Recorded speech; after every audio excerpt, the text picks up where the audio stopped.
What's going on, Atlanta Falcons fans? It's your boy Big Low Country once again for another episode of ATLiens Sports Zone. I got my boy here. Hey, what's up, y'all? It's your boy Tonyo, aka Terror Artist 404 Gaming. You know, y'all might have seen that channel around. I got my Hey, other. hey everybody, it's your boy Travis, better known as LT. You know, we came to bring it this week for y'all good people. Oh We yeah. came, we came to bring it. What you mean we came to bring it for, Trav? What you talk about, man? What in the world? I'm a little pissed off. I take that back. I'm really pissed off. But we ain't gonna get in there quite yet. Okay, all right. So what we got going on this week, Tonyo? Alright, so what in your opinion, we're gonna go positive first. What in Okay. your opinion did the Atlanta Falcons do well in week one? Big country, you go ahead. Well, I mean, 450 passing yards. That's pretty good. I think that's a real good thing. I think we should have been in a situation where we had 450 passing yards because we shouldn't have been behind in this game. I see that everybody is talking about how well the defensive line looked. And I heard a lot of people say a lot of things about Tack McKinley, but that's definitely another topic. But yeah, I mean, from what we've seen from the running game looked really good. And I mean, Matt Ryan looked like Matt Ryan, and Julio Jones looked like Julio Jones. What y'all think? Me and my perspective, you know, we did state before that they shouldn't have a problem in getting to Russell Wilson. With them not being so good at pass protecting, but I was gladly to see our defensive ends and D tackles get after the quarterback. You know, at the times that they did, and everything like that. Like you said, Ridley. Matt Ryan was Matt Ryan. People gonna say it was garbage time stats, whatever. To me, you know, it was still in the game. So that's how I feel about week one and things that we really did positive. What you think, LT? To reiterate what you guys said, we definitely our superstar players, they pretty much perform like they supposed to. Like you said, Ryan was Ryan, Julio was Julio. Really was really a surprising fact that I didn't expect Russell Gage to come out his first game with us. As a as a pure number three that to be as well as he did. But it's like offensively that one issue. Even Gurley was on his way to having a decent game until I'll probably say like until the game got out of hand. But other than that, offensively we performed in my humble opinion to the best of our abilities. I don't like the fact that Ryan it takes the coaching staff to get to a point where the game get out of hand before they stop before they want to say, "Here you go, Matt Ryan. Here's the keys to the Ferrari. Drive it for us, please." Like, do that early on. Right. Right, I believe they should do that early on, you know, earlier than what they did. They always wait until we down by like triple scores or it's towards the end to be like, all right, Matt Ryan, here go the keys, do what you got to do when they should have been doing it when they seen the shit was failing. You feel me? Exactly. I mean, it's like we know from over the years, like Matt Ryan, whenever he runs that no huddle offense. And the thing is that, look, I understand that running a no huddle offense isn't the best thing to do for the full game.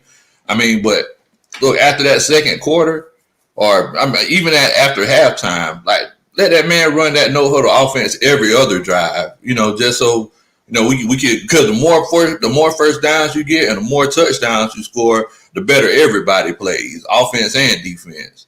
So Correct, correct. yeah, that's what I think. I wholeheartedly Yeah. agree to that. See some of the comments down here. What's going on, Anthony? Right? You What's going know, on, man? I mean, we definitely, offense. Like I said, offensively, I see we did pretty good. 25 points to me is enough to win games. What we need to do is focus on this defense. Our defense has to improve. But main thing was what really stood out in the loss to me more so is the coaching. Oh my God, boy, the coaching. It's it's getting to that point that I'm getting tired of having this conversation where coaching is a big factor on why we're not being as successful as we should be. Right. What's up, Dwayne Lewis? Said that our offense is amazing, defense is suspect. I mean, you're right about that. Anytime your quarterback can put up 450 yards, and then you got three wide receivers go over 100 yards each. The problem wasn't necessarily, on the offensive side of the ball. I mean, I guess you can say it kind of was and kind of wasn't, but it wasn't because the players at all. It wasn't the players' fault at all to me. And our offense, performed passing wise, but not running wise because we didn't have the opportunity to. Yeah, you're right. I mean, because y'all seen that first drive, like Gurley. I don't know if y'all noticed it, but Gurley, he almost busted one. Like I think it was the second or third run he did, and yeah, I mean that free safety, he was the last man there, and if he just would have got past him, he probably still would have been running right now. But I mean that running game definitely did get going. I'm very excited to see what we do once it's an evenly matched game, and we're not trying to just play from behind all the time and lose a bunch of fourth down conversions. I think that's the biggest thing. And also, Jeff talk real talk sports. We don't know what's really going on with the audio. We don't know why it's echoing. We had a problem with that before, and it seemed like it got resolved, but we don't really know what's going on. LT, what you like to say? I was going to touch on the fact that offensively, because he brought up the Gurley run, I was very shocked that Gurley got tackled in the open field the way he did, because I felt like if he probably would have put a couple moves on Quadre Diggs, man, it was like you said, it was definitely the house money. The Julio was there for the block, Hurst was there for the block. If he made Quadre Diggs miss, man, he's off to the races easily. Like I said, just like the offense has always been good, but what I'm going to bring to the table is the coaching staff. To sit here to have listen to the post game interviews with Doug Curtis saying stuff like we didn't game plan for Jamal Adams to be used the way he was used, or him Raheem Morris saying things like, "Oh, I didn't expect, we were so hell bent on stopping Chris Carson, but you don't factor in game planning for Russell Wilson." That makes absolutely no sense to me. Like, what are y'all doing? Man, I ain't gonna lie to you, man. It's one of those situations where it's like the man has been a MVP type player for a long time. It's like you got to take that man into consideration. Like, come on, man, what in the world? The reason, Henny, I agree with you with that too. About you saying third down, we can't get off the field. That is a huge issue. Like that Ricardo pass interference, you cannot have that. You cannot have that. No, man, but you know how I feel. I think it's one of those situations where, nowadays this NFL nowadays is one of those things where they throw too many flags, man. I can see why they call the pass interference, but come on, man. Like, he didn't impede that man's progress, and it looks like if he would have caught that ball, he need to be making a whole lot more money if he would have caught that pass. That's all I'm saying. Because that ball seemed like it was. Anthony, right? Why isn't that swing pass to our running backs in the playbook anymore? If it's still in the playbook, why aren't we running it? That's a good, successful play. What y'all think about that? Man, I ain't gonna lie to you. Whenever, I don't know if y'all noticed it, but they tried to run it 2 times on third down. The first time they tried to run it, I forgot. Somebody came off the edge, that same side that Jamal Adams was blitzing off of on Caleb McGarry's right side, and they tipped it, but they tried to run that play a couple of times. They tried to run that little swing pass, but it just didn't work. And I don't think they just wanted to run it too many times, unfortunately.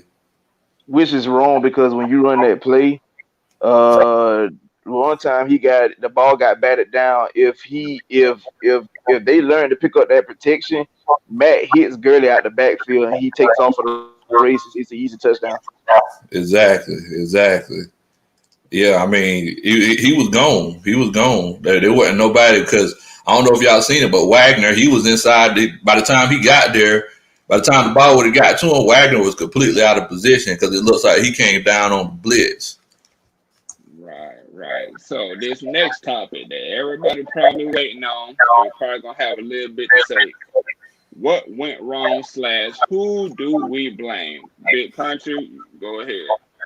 Well, so I'm gonna go ahead and tell y'all something. The fact of the matter is that, and I don't know if y'all listened to us right after the game, but at first, I was blaming only the coaching staff about not converting on those fourth down conversions and not making adjustments for Jamal Adams blitzing off of our right side. But I'm gonna tell y'all something. When it comes to football and when it comes to blocking for our offensive line, I'm pretty sure you know this, LT, because you played on that offensive and defensive line. And I'm pretty sure you know, Antonio, because I'm pretty sure you came down on some blitzes whenever you played safety yourself. But when it comes to playing on that offensive line, there's so many adjustments that are made. Now, one time, whenever we didn't pick up that fourth down conversion and he blitzed off that right side, it looks like Gurley might have was supposed to pick that one up, but he played fundamental football and picked it up from the middle first instead of picking that blitz up on the outside. I mean, and you can't blame him for that. So it's like, can we really blame coaching for that? Or should Matt have told the offensive line to slide right instead of left? I mean, we don't never really truly know what goes on when he's calling them audibles and calling the protection, sliding. But from what we can see and from what we know from Duck Cutter and our coaching, they should have been getting in Matt Ryan ear. Somebody should have been getting in somebody ear being like, hey, he coming off that side a little bit too often. Let's have somebody chip it. Let's put a tight end there. You feel me? Let's do certain things to help these young two offensive linemen out because they couldn't stop it. They couldn't stop it at all. And that was really what's pissing me off because it seemed like they was coming off from a 4-6, defense. Straight up. And like, look, we gonna blitz Jamal Adams on this side, and we gonna keep doing it until they do something about it. And Atlanta didn't do anything about it, so we got the result that we got. What you think, LT? I'm just saying. At the end of the day, man, like there's a lot of adjustments that we made. Like I said, like I brought up, it's definitely coaching. You have and you have to be able to make adjustments mid-game. You can't keep allowing a person like Adams to keep coming off the edge and disrupting the flow of the game. Like if he keeps coming off the edge, somebody got to make that adjustments and see that whether it could be Matt, Dirk, Cutter, whoever. If Cutter is on the sideline calling plays from the sideline, then we need to put him in the skybox so he can see the field. Something has to change in that aspect because you can't continue to allow things like that to happen and not make those in-game adjustments because that's part of football. Yes, you look at film and you just see what you can prove for your team for the following week, but you have to make in-game adjustments in order for you to be successful in the long run. Now, before you go on, let me touch on this person here because they asked, do you think Casey should start or Ricardo? Now, at this point, our team, what I've been seeing, I've been talking about since this whole all season started. They're running a 3 safety look. Now here's the thing about the cover 3 scheme that our head coach love running so much. You have to have athletic and mentally and instinctive safety to play this type of coverage. Like in the grounds of like a Ed Reed or something like that. We have three guys that bring 3 different things, safety position to the game. Ricardo's our ball hawk, Keanu Neal is our heavy hitter, and Ricardo Allen is the brain. So if you get that's three people that's pretty much one safety, but you need all those 3 to combine to be that one safety. You can't have just one. You can have each safety having their own specific thing that they're great at. All of them have to be one person. I mean, and you know what? I'm glad that you mentioned that, LT, because look, This thing about KZ being a ball hawk. I just want to talk to everybody about that. I understand that KZ led the league in interceptions. I definitely understand that. But do y'all realize that most of these interceptions that this man got was off of tip passes? We're talking about ball. Whenever you tell me a ball hawk, the definition of a hawk is somebody that goes and gets a ball out of the air, not after it's tipped. So my thing is that is KZ, is he an actual ball hawk or is he opportunistic? Because on that fourth down conversion, whenever DK Metcalf just took a few steps past Isaiah Oliver, I didn't see KZ in the picture. That man was practicing social distancing. That's what I was about to say. You've seen some instances where, KZ has done it, and then you see him act like he don't have no awareness at all. And that seemed to be the case on that touchdown pass. He ain't had no awareness of all. Isaiah Oliver was all alone by himself, and we all know what was bound to happen if, Isaiah Oliver is left on the island by himself. We got another comment saying maybe one of these days our coaches will be talking things we executed to win instead of things we learned from a loss. What you think about that, LT? I would hope so. Seeing that, it's like they repeatedly keep making the same mistakes. And it's like, when are y'all going to learn from these mistakes? You can't keep allowing this. Because right for now, we did the same thing started last year. We went 1-7. But then when you make the adjustments after the bye week, you go 6-2. So it's like, we need to figure out what we did after the bye week and sustain that coming into this season so we can have a better start and a better chance of making the postseason than going hypothetically saying like 1-5. And then it's like, oh snap, it's time for us to play football. But now you subject to lose games later on in the season because every game isn't guaranteed. So now you at that point where you have to, you basically got to win out just to get in the postseason. The good thing is you do add the extra spot this year coming with, an extra playoff, with an extra playoff team. But you don't want to be in a position where you got to need help to get in the postseason. You want to be the team that you control your own destiny. That's the best way to be. If we win, we in. That's it. That's all that matters. Not if we win. Oh man, we need the Detroit Lions to beat the Chicago Bears just to get us in the playoffs. I hate it. I hate that way. I hate that at all. And Falcons fans, don't be afraid to ask any questions, comment any questions. We'll be answering more so of them in our special segment straight for y'all. We all for y'all. This make sure. says, go ahead. Oh, my bad. I was just going to say, y'all make sure y'all check us out. Subscribe to us at Atlanta Falcons Nation. Make sure you hit the notification button, please. Thank you. Right there. Real quick, we're going to get to this comment. Quinn from Donna Arthur Copass, I think so. Quinn calls the same thing for the past 2 seasons and the same calls all over again. Other teams know what we're going to do because it's all nothing but repeats from past. Quinn has hit a brick wall. He has no strategy. What you think about that, Big Low? I mean, I seen someone said, I think GGG, he put in the comments earlier that he was like, look, man, Quinn only makes adjustments when he's about to get fired. At the end of the day, I mean, that's what everybody does. I mean, whenever I think I'm about to lose my job, I show up on time. I thought honestly that he was gonna learn from the last end of that season and carry that into week 1. But go ahead, LT.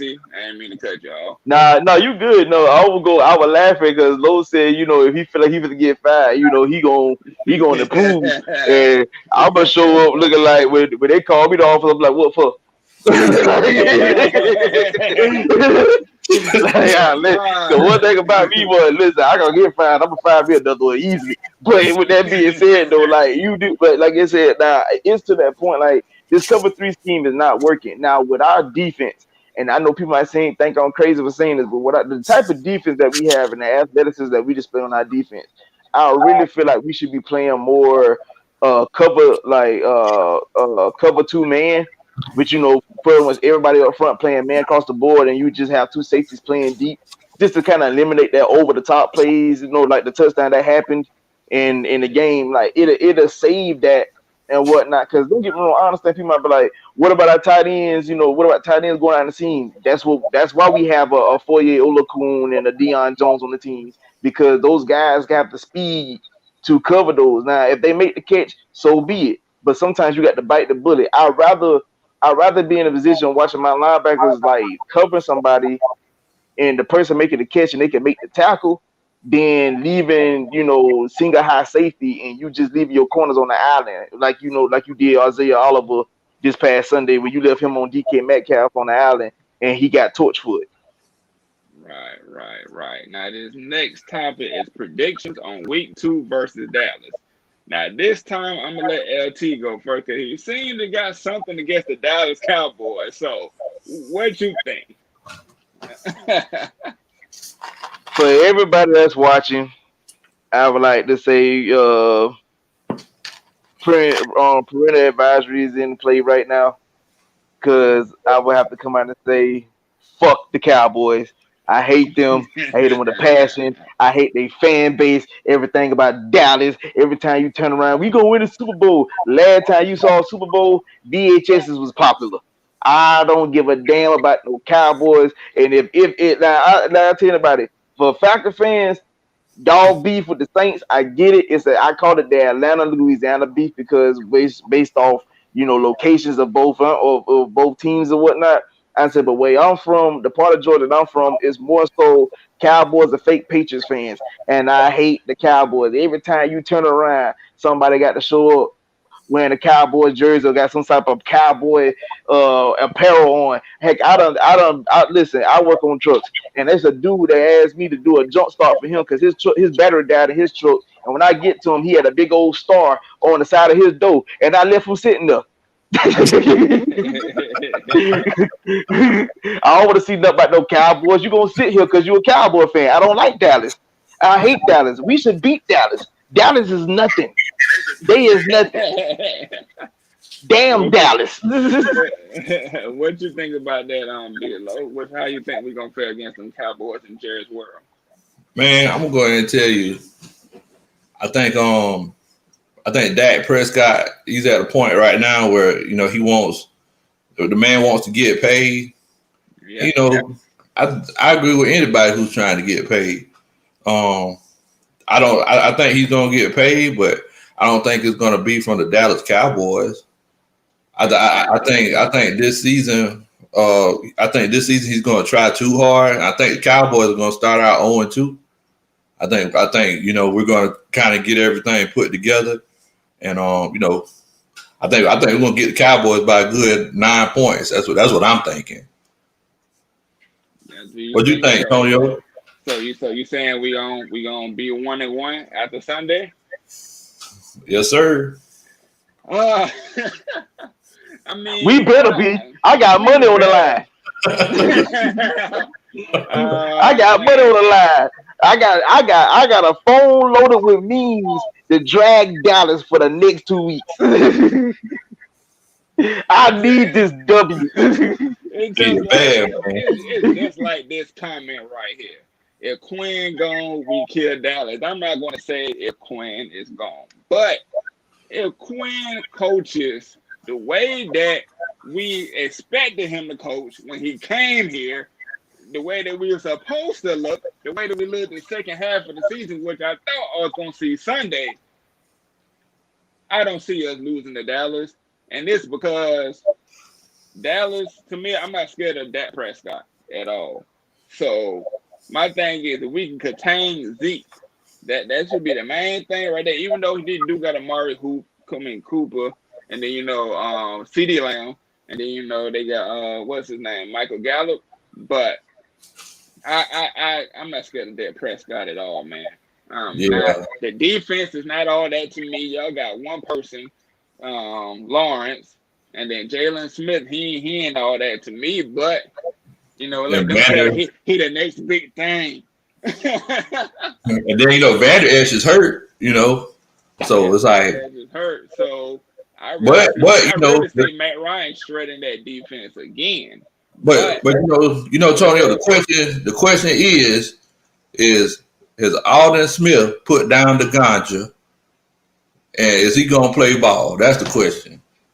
Because if they got two good pass rushers, if he's over there on Caleb McGarry's side, I'm pretty sure Dexter Lawrence is gonna be over there.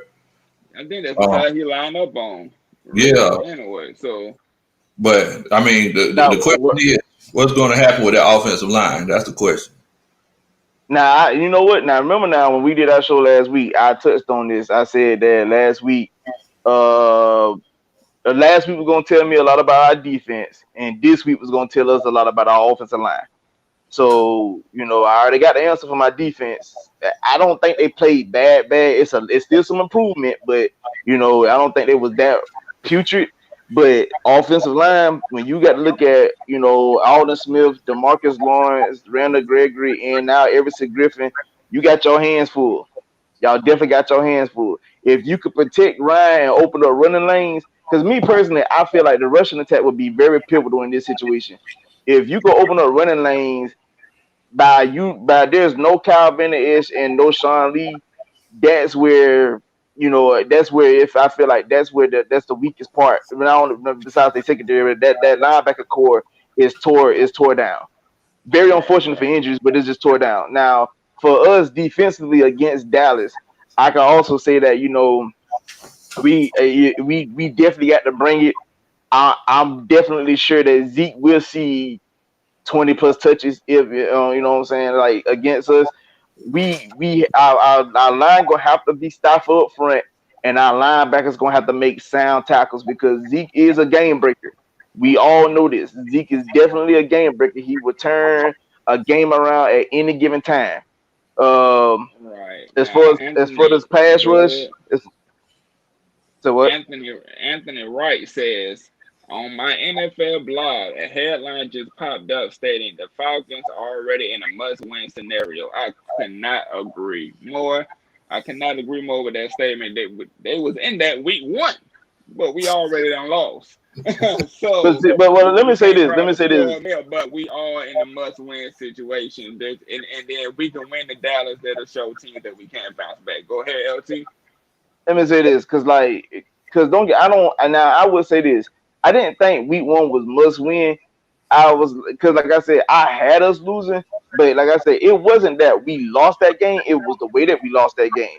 So that will make this game a must win game, because it's like I said, it wasn't the fact that you lost last week, it's how you lost last week. So this week has turned from, if you lose, you still, you ain't gonna hit the panic button just yet, but you go play with a sense of urgency. To now it's like, if you lose this game, oh man, we might have to hit the panic button real quick. Just a possibility.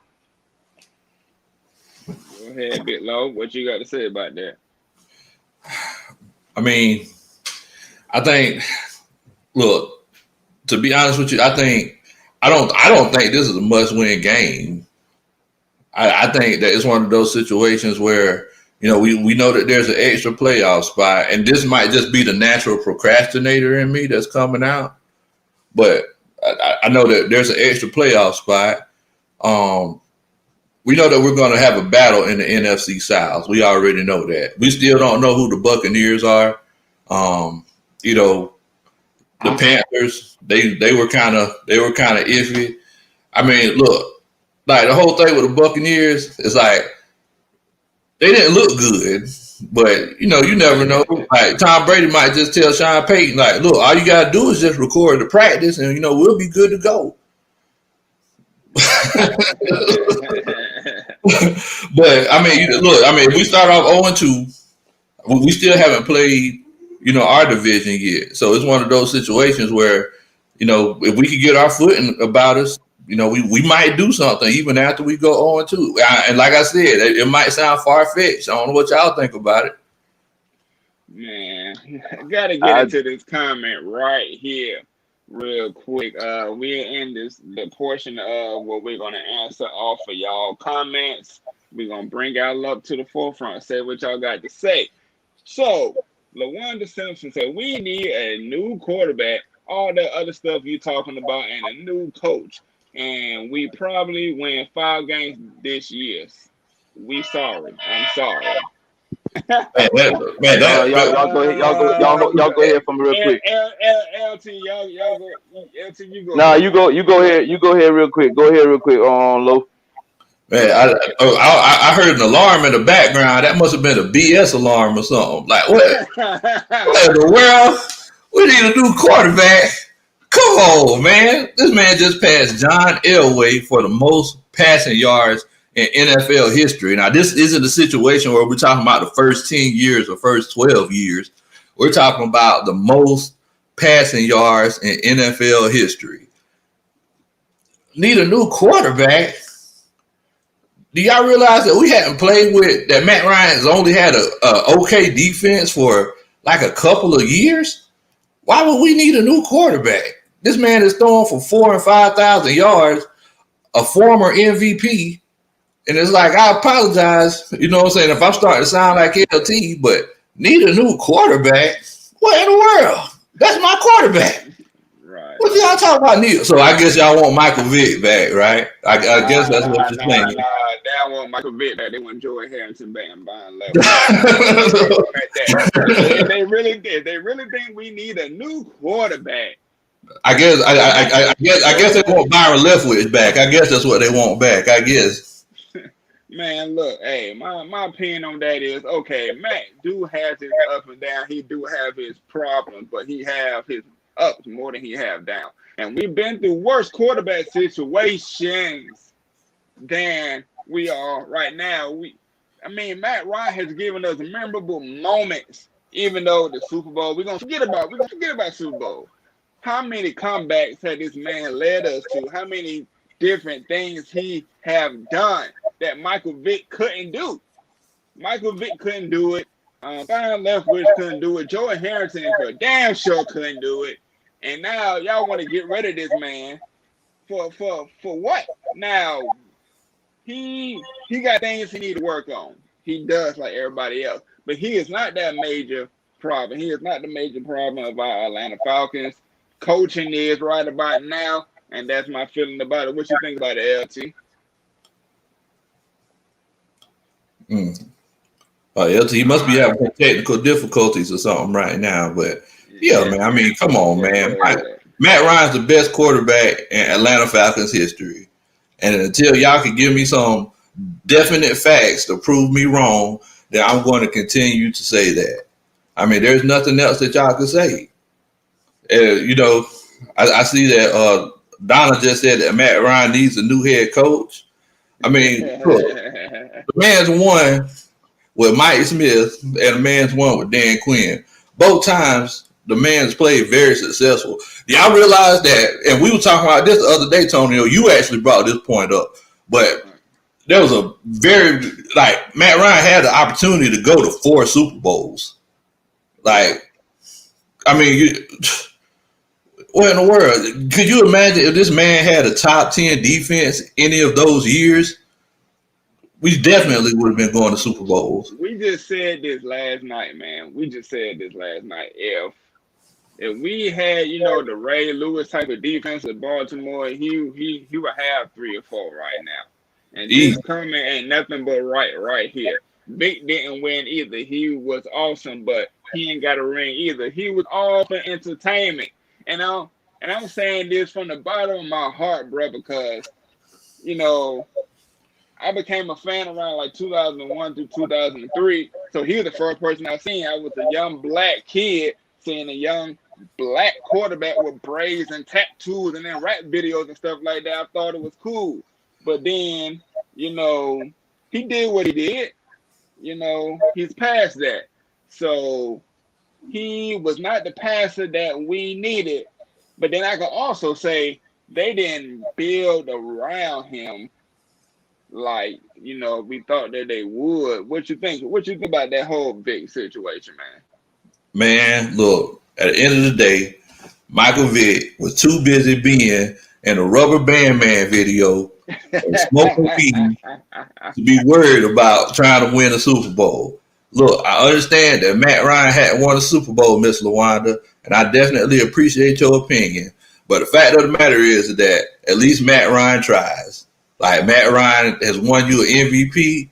This man will curse out the star wide receiver. He'll curse Julio Jones out on live television, because he just got that fire about him. The only time I seen Michael Vick get mad was whenever somebody took his water bottle that had the weed in it at the airport. That's the only time I ever seen Michael Vick get mad about anything. Right. And the whole thing about that was, man, Michael Vick even said it himself. He didn't study. You got a quarterback that's in the film session night in and night out, trying to figure out these defenses and performing like he's really doing the film study. Versus when we had Michael Vick, and he said, "Don't VHS tapes you just sit there and he ain't even care about that." Should let you know right there. And yes, Matt Ryan is very underappreciated. Ramen noodle, but solid QB. We all know he ain't got the strongest arm. We all know that he has a good enough arm to win. It was strong enough to give him the 9th place. Right. And he ain't no Patrick Mahomes or Lamar Jackson with it. But he's a good quarterback, and he's more than solid, bro. With the stats that he's going to the Hall of Fame. But I do agree with you on this, saying that Matt Ryan is very underappreciated. What you think about it, Big Low? Yeah, man, he's underappreciated, man. That man's underappreciated. Y'all gonna realize what y'all miss whenever that man leaves. Whenever Matt Ryan leaves, and we get Nick Foles as our starting quarterback, y'all gonna be like, man, we would have been able to get a field goal before halftime if Matt Ryan was here. I don't even want to hear. I don't want to hear nothing. I don't want to hear y'all say, well, Nick Foles is good. I know that he's better than Matt Ryan because he won a Super Bowl in Philadelphia. I don't even want to hear. Y'all want to see how good Matt Ryan was whenever y'all realize, whenever we get a new quarterback. And unless it's a Patrick Mahomes, or unless it's a Lamar Jackson, y'all gonna be looking crazy.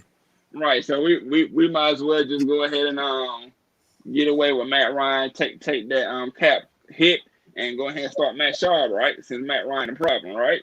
What you think about that, B-Lo? We don't want to see that, right? Nah, I don't want to see it. I don't want to see it. Never, man. Never. Man. Yeah, man.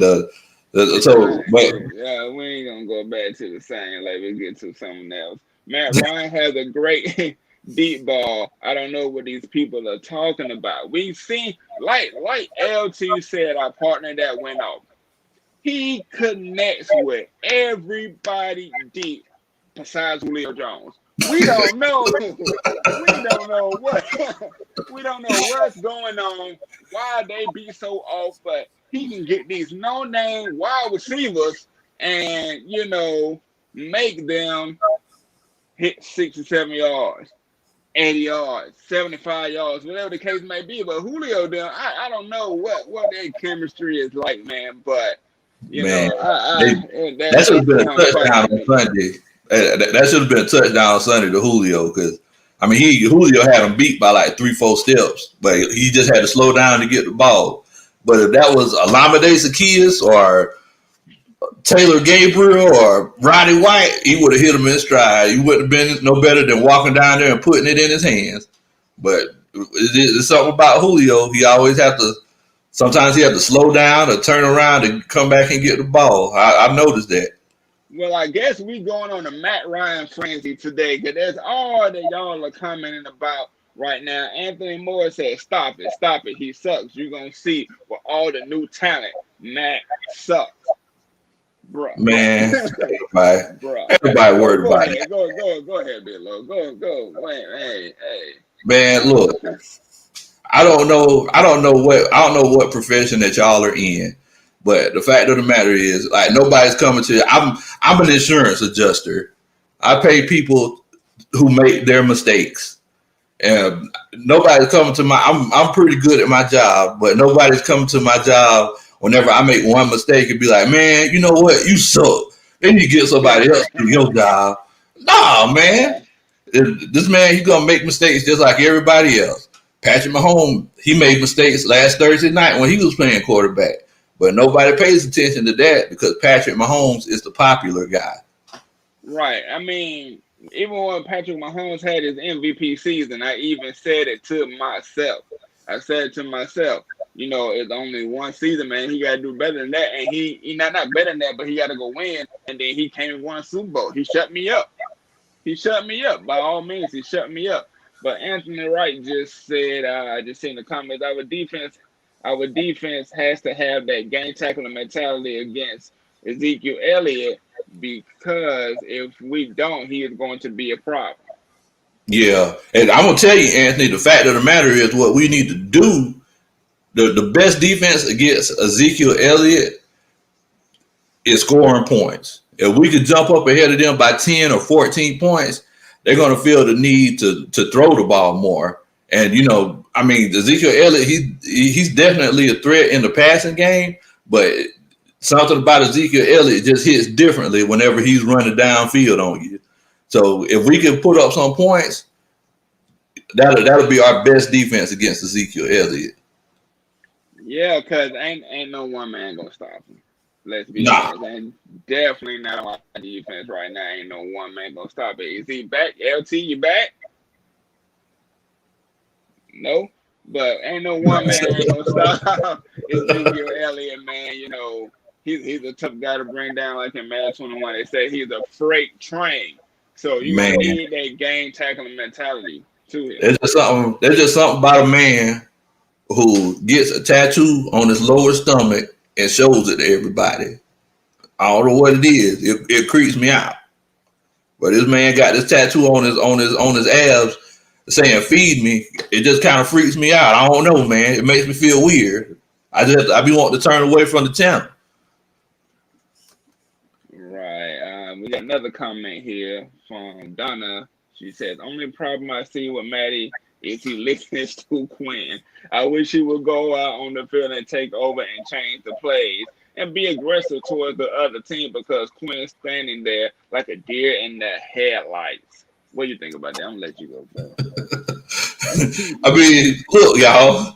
Dan Quinn is not going to do everything. When it comes to a coaching staff, everybody has assignments. They have there's defensive lineman coaches, offensive lineman coaches.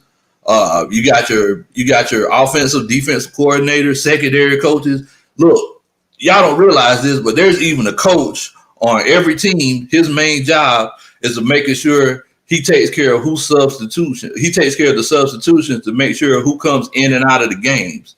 There's guys that make sure that everybody stays on the sidelines so they don't get no penalty for having too many players on the field. Like, Dan Quinn's not going to do everything. So y'all have to realize that. It's not a situation where if anything goes wrong, oh, man, see Dan Quinn, he's just standing there like a deer in the headlights. Like, everything is not his job. It's his job to oversee everything. That's his job. LT, you back, bro? LT, I'm gonna let you get into this one.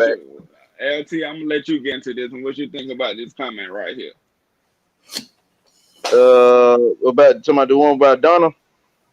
Nah, only problem I see with Matt is he listens to Quinn. They wish that he would take more control in situations and you know, be more aggressive and say, "Nah, we're gonna run this." What you think about that, LT? I do wholeheartedly agree with her. I mean, because I do feel like Matt deserves more say so than anybody on this team, because, quite frankly, compared to everybody on this team right now, Matt's been here the longest. He's been here since '08. So he should be, if anything, people should be answering him, especially offensively, on what he want to do and what needs to be done. So for people, like, I do feel like what she's saying, Matt do need to take control of the team, especially offensively, and tell them, listen, this is what we're doing. This is how I like things. Because quite frankly, I look at Cutter like, how do you not run no huddle? You've been here before. You know how Matt operates. Matt operates at his highest level when he run in no huddle. I don't understand that, because if anybody did research on Matt Ryan and his career, he always thrive in no huddle situations. For people to not let him do that until the game get out of hand, it's just stupid to me. Because you wait till the game get out of hand, like, okay, Matt, run no huddle, and then he goes down the field and get you points. And now you got fans saying stuff like, stat Ryan because he putting up points in quote unquote garbage time, but like that's not his fault. If your offensive coordinator allowed this man to do what he's supposed to do, we wouldn't be in certain situations.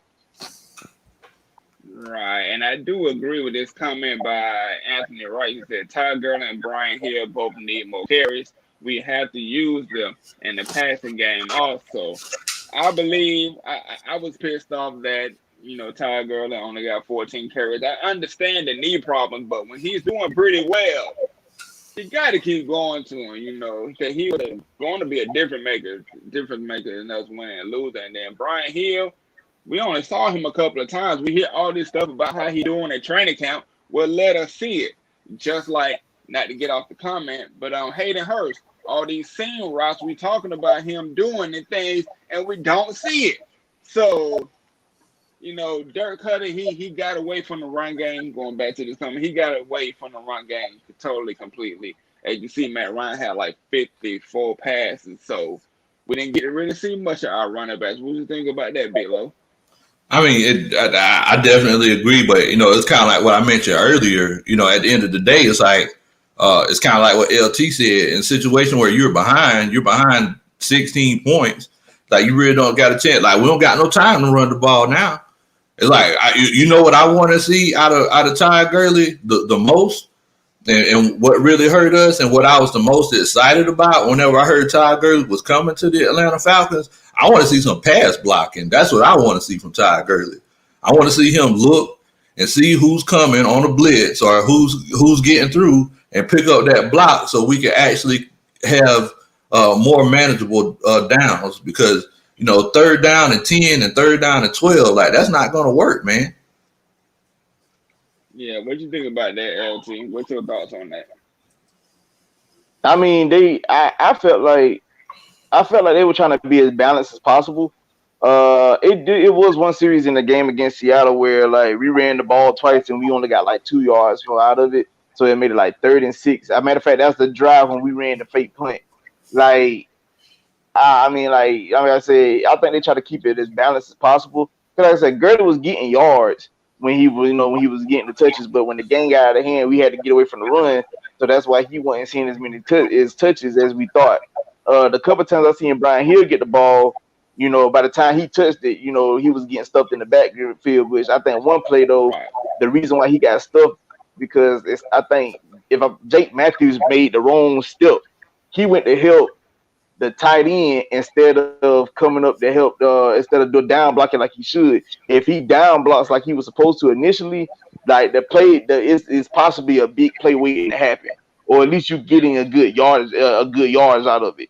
But it's certain, like them key missteps that what hurts the team as well. You have to be able to be on point on your blocking schemes and stuff like that. So like I said, I definitely want them both to get more touches than what they did, but we have to stay in the flow of the game, and hopefully we don't get behind early, so we don't have to get away from the Russian attack. And GGG, tag is gone. We don't need that kind of attitude here. We are going to get to that in the last portion of the show, so make sure that y'all stay tuned to that, because we got a lot to say about that. We have a lot to say about that. We'll do one more. Y'all do realize that Quinn still want Dirk Cutter to run some type of the same offense that Shanahan is running. We're going to go to you, Big Low. What you think? Look, Wallace, I hear what you're saying, but there's one thing that you got to keep in mind. First of all, the first mistake that you made, Wallace, is you don't put Dirk Cutter and the word run in the same sentence. Because Dirk Cutter does not believe in running the football. The fact of the matter is that the main difference between Dirk Cutter and Kyle Shanahan, he'll run the ball until the cows come home. But Dirk Cutter, the first time somebody gets stuff, I think LT, I think you mentioned this last night. The first time somebody gets stuff, or the first time, we're at a 2nd and 13, Dirk Cutter be like, "See, man, I told y'all we should have been running this ball. Let's throw this thing 54 times." And that's the problem. That's the problem. You can't associate Dirt cutter, we're running, man. You just can't do that now. We are at the extra point, guys, where this is where we just let it all loose and let everything that we want to know be known to man. Let it go. So, I guess we're gonna start with you, Big Low. What you want to speak about? The floor is yours. I mean, look, like I said earlier, y'all, I understand it was a tough loss. Look, we got to stay on it. You know, we're Falcons fans. We got to learn we all know how to deal with this kind of adversity. Yeah. The fact of the matter is that every week I'm going to have one of my favorite sayings. All my friends know one of my favorite sayings is what in the world.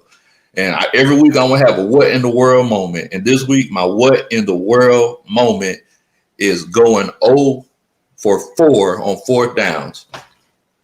You got to have a play in place where you know that you got to have a money play in place. If for all y'all that play Madden, Tony, I know you play Madden. LT, I know you play Madden. You got to play in place that you're gonna get off on 4th down. You can't be on 4th down, go 0 for 4. What in the world, bro? What's going on? Yeah, that's all you got to say, Big Low. That's all you got to say to the people. Hey, man, that's pretty much it, man. I'm just ready. I'm ready to get this win against Dallas this week. Look, y'all make sure y'all follow me at Big Low Country Sports, Big Low ATL. That's country spelled with a KU because you know I am country. We take a while for us to learn how to spell down there. Y'all make sure y'all follow us. What I got to say is, first of all, subscribe to Atlanta Falcons Nation. If you haven't subscribed to Mad Mike Sports, what are you waiting on? Subscribe there too if you're watching from somewhere else. And subscribe to Terror Artist 404 Gaming. I would appreciate it. But let's get to the meat of this, bro. Tom McKinley, shut the fuck up. And I say that because you act like a little bitch at times. You know how not to call women bitches or whatever, but if you go through something with a woman, then they go put it out on social media instead of keeping it in the house. But you gave us a reason to second guess you. You gave us a reason to call you garbage. You gave us a reason to say the things that we gotta say. You said last season if you don't get 10 sacks, you're gonna cut your dreads. You should be bald head by now, bro. And that's being honest. You should have shaved the king bald off last year to let you know you a dude that don't keep your promise.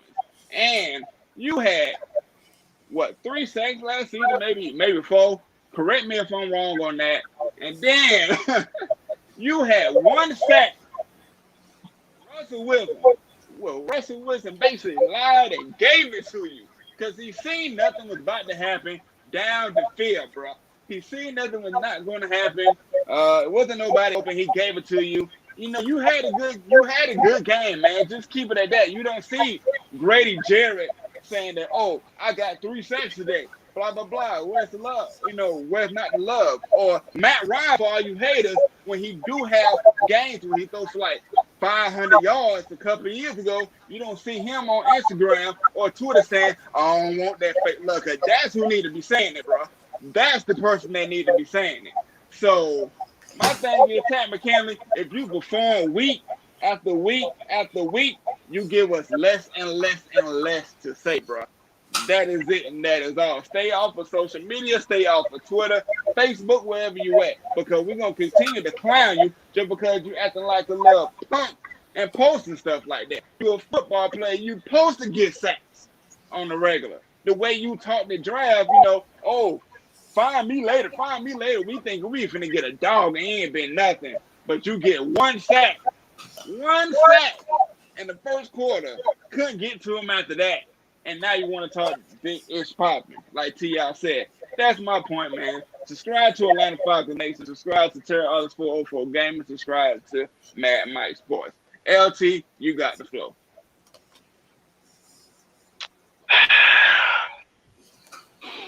Before I get into my soliloquy, just let everybody know, once again, this is a Travis, aka better known as LT. If you want to find me on any type of social media, especially Twitter, follow me at wordplay_kid26. I talk sport, make jokes, whatever the case may be. But since we got football back, that's what you're gonna see. Second thing, we're going ahead and let y'all know. Parental advisory once again. Viewer discretion is advised. Because I know I was handling some business. My job was calling me. When I get off the stream, I got to go to work. But Matt Ryan haters. Y'all make me fucking sick.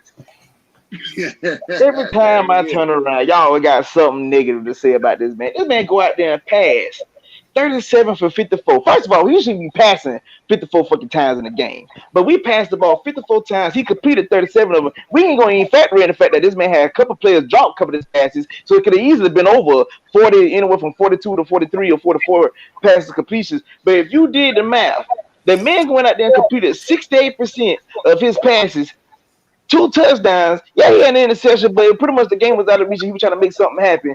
And we lose the game. But the first thing y'all say is we need us a new quarterback. The Wanda Simpson plays. Listen here, I don't know how long you've been a Falcons fan, but I'm going ahead and tell you right now, ain't no way in here you gonna sit here and say that you're going to either let him go, trade him, we need us a new quarterback. What y'all fail to realize is, do you not know how many quarterbacks that has been drafted in all these, since this man been drafted in 2008, you done had plenty QBs that came in the league and they are all washed out. You done had Jay Lockers, you done had Christian Ponders, you done had Blake Bortles, you done had this trash motherfucker, you done had that trash motherfucker, you done had Sanchez, you done had JP Losman, or whoever the hell knows, you done had famous crab leg Jameis out here stealing crab legs out of Publix, and you motherfuckers out here want to get out here and talk about, oh, let's get rid of Matt Ryan. Do you not know how hard it is to find a damn quarterback in today's league? These shits don't go on trees.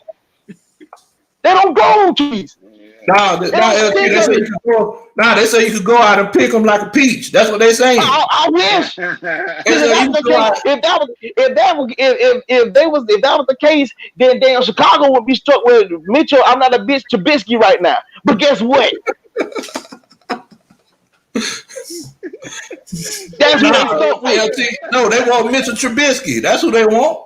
You stuck with Mitchell Trubisky right now, but you think you could just go out there and just find you a quarterback and, oh my God, oh Lord, lo and behold, we need us a dual threat quarterback. First of all, Matt Ryan, quote unquote, that statue that y'all love to claim that he is, the man was sacked only twice this past Sunday. Russell Wilson got sacked more than he did. Deshaun Watson got sacked more than he did, and both of them are mobile quarterbacks. So what the hell did that tell you? I say this. Really don't mean nothing. It means absolutely nothing if you can't have an offensive line to protect you and receivers go out there and perform. Plain and simple. But y'all think it's easy to get out there and find you a doggone quarterback. And listen, the day that man leaves and y'all around here stuck kind of fine, you right, like how we did in the 07, we had them Joy Harringtons and them Brian Leftwiches and them Chris Redmonds being our starters, and y'all want to like, man, I sure wish we had. Nah, I don't want to hear that shit. I don't want to hear none of it. Because you trash that man. This man right now owns a third of the Atlanta Falcons winning percentage. A third of that. That is abysmal. We ain't never been no winning franchise until this man got here. We ain't never been relevant until that man got here. Stop playing on that man's name. Sick of y'all shit. That's all I got. Get my composure. I mean, you said an awful lot there. You said everything that, us Matt Ryan fans are trying to get these people to, they believe it. They just don't want to say it, bro. And that's it, man. But we want to thank y'all for watching our show. Once again, this is our second one. Please hit that subscribe button on Atlanta Falcons Nation. Hit that subscribe button on Mad Mike Sports. Hit that subscribe button on Terror Artist 404 Gaming.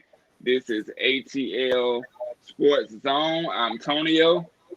To my left is it's your boy Big Low. Follow me at Big Low Country. And down below, you got your boy LT, man. Follow me at wordplay_kid26 on Twitter. And we out. Peace up. I'm sorry, rise up. A-Town down. Yeah, how we used to say it.